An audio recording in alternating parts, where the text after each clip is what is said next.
உலகமெல்லாம் எனக்காதாயம் என வாழ்ந்தவர் மகிழ்ந்ததில்லை. ஆன்மாவே எனக்காதாயம் என வாழ்ந்தால் கவலை இல்லை.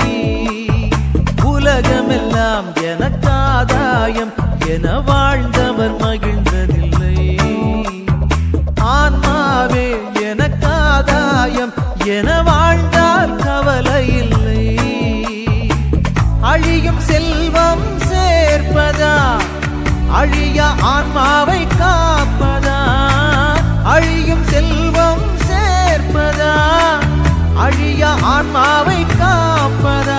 இந்த கேள்விக்கு பதிலாய் வாழ்ந்தவர் யார்? அவரே